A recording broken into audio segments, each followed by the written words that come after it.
right, guys, this guy needs no introduction. Hi, Cameron. What is up? I know, what is up with you?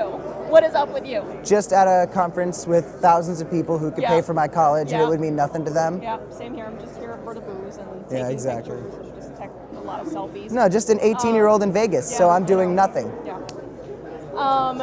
It has been over a year since, you know what I'm talking about. Of course. Let's start with the positive. How has America changed? And when I say changed, I mean really changed, not just talking. Sure, no, we've been, so basically, for the past couple years, I'd say maybe 10, we've been going like this. So the steady decline continues, and you know what? Consistency is beautiful. But I mean, since the shooting, I'd say the conversation around gun control has changed, but we've gotten almost nothing, you know, when it comes to federal legislation passed. So much beautiful local legislation has been passed here. We've had dozens and dozens and dozens, almost probably about 100 laws now that have passed. But the thing is, when it comes to gun control, even the strongest state law is not, it doesn't matter unless we get federal legislation passed, because you can take a gun between two states incredibly easily. So, you know, we're still waiting for some change to happen. But even when, you know, the Democrats had the full control of the executive branch, our beautiful bicameral legislature, after Sandy Hook, we got nothing passed. Because gun control is just one of those issues where people are so apprehensive to take any real action. Why do you think that is? Because personally, I am baffled why people don't take any action. I feel it's a topic that sells tickets. It's a topic that gets views. It's a topic people can, in theory, stand behind. Well, but why the change is so slow? There's so much sensationalist value, and a lot of people can get behind sensationalist value. When people see a school shooting, it's like a car accident. Yeah. They can't look away. It's not a car. Yeah, it's not. It's not. Of course, but the way the media portrays it, you know.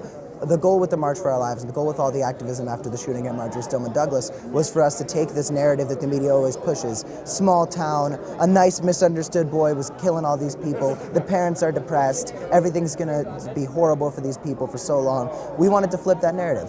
We wanted to say, you know what, I know you're all looking at this shooting to look at the horror here, but we're gonna redirect your attention and we're gonna show you what we can do to fix this. And that was what was so powerful about it. But the thing is, people are so nervous to approach it because there's really no formula. I mean, there's so much legislation we could pass that has been so clearly defined, but how are people supposed to know what's going to work? Gun control is a theory, and it's a theory that I believe in, and I believe that the less weapons we're putting out there, the safer we're going to become. But it's a gamble. And at the end of the day, a lot of people out there are willing to take steps to make this country a safer place, but other people say we're too far gone. And I understand those people. I really do. Because, I mean, there's 15 million, at least, assault weapons in circulation right now. What are we going to do about it? There are plans, there are clearly written out plans. Eric Swalwell and Cory Booker have introduced such great policy, but I think people are afraid to approach it because a lot of people out there on both sides of the aisle love their guns. I've got guns in my house. You know, they're a big part of our American identity. So on the 1 year anniversary after the Parkland shooting, I interviewed Alyssa's mother. Lori Alhadeff. Yes. I love Lori. Yes. Lori she is was wonderful. You do not mess with Lori. Yes, and she said something that frankly really broke my heart. She said, I would do anything to bring her back. I would take a bullet for Alyssa. And I couldn't help to think, for all the grieving parents, what would life be for them if those things never happen? And why are people not being sympathetic to that? I think a lot of people are and a lot of people aren't, but I'd say that, you know, the grieving parents are the people who have kept Parkland up. They have given us the inspiration to do this, because these parents, if I can't even imagine, if I lost somebody that I loved in this shooting, and I lost friends, but nobody so very close to me, I wouldn't be able to get out of bed. I would hold myself away and I wouldn't know what to do with my life. And yet these parents wake up every single day and they face the world with courage, with grace, and with respect. And they're thankful for what they have. And although they've been through this horrible torture and they've seen the worst case scenario play out, they take steps and they lead us, and they face the world and try to bring the best out in all of us. And we don't deserve the kindness and grace that the parents have shown our community. Yes. None of us deserve it, and they don't deserve to have had. I mean, nobody should have to go through this. And the fact that these parents have watched everybody's nightmare play out and still go out and make the world a better place, it's beautiful, and it's dark and awful and twisted, but it's inspiring. And this is the one thing I talked about with Lori was I don't know off the top of my head how many parents are out there in America who have kids in elementary school or secondary schools, but it's got to be more than how many NRA members are out there, which I think is about 5 million. They mess with their numbers a lot. Could very well be more, could very well be less. I know a person who has 3 different NRA memberships. Okay. So, you never know how many people they really got. Yeah. Well, I think 5 million is what they officially say. That's where they're claiming. You can always fudge the number a little bit.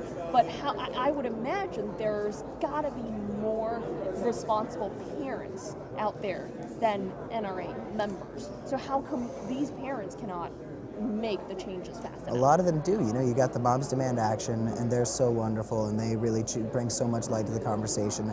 I mean, the moms really lead this whole debate, and but a lot of parents out there, they're not in touch with what we can do about this. They're frightened to send their children to school, but they don't think that this is what we need to do. They don't believe in this legislation, and it's the job of anyone with a platform to share why we all think that this is the national emergency that it is. Yeah, then tell these parents, like on our show, if you don't know what to do, what should you be doing? I'd say you read up on the issue, and you know what? If you don't believe that guns are the issue, that's your prerogative, and that's fine. Because who am I as an 18-year-old boy from a privileged community who has never had a job besides working at a comic book store to tell you I'm any smarter than you are? Look, but age doesn't matter. Age doesn't matter. Yeah. Maturity matters, and I lack it. So there we go. Age doesn't matter, but the maturity here is. That's what you say. I'd say that you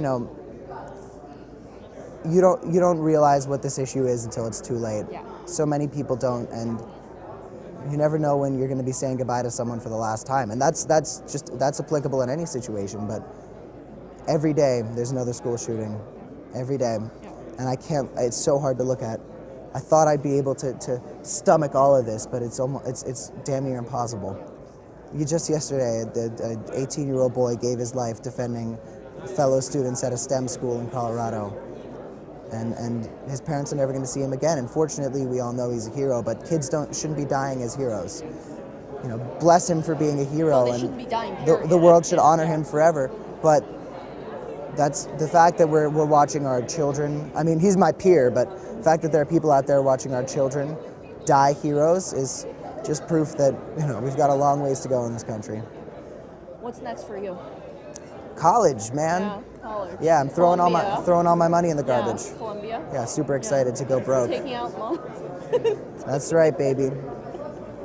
I'm super excited. It's expensive. Okay, so and I'm going to be in New York City. Yeah, we'll both be in New York. Wonderful. So we'll catch up. You ever need any news about comic books? Oh, I need. Shoot me an email. We'll be friends. Wonderful. Anything else you want to tell our viewers? Here. You got to check out Anthony Scaramucci Jr.'s Instagram at Mooch MOOCH. What's your? You need to follow me too. What's your Instagram? Cameron Kasky. Okay. It's garbage, but you got to check his page out. Beautiful art. Yeah, and check out. He was just on our show, so thank you. Thank you very much.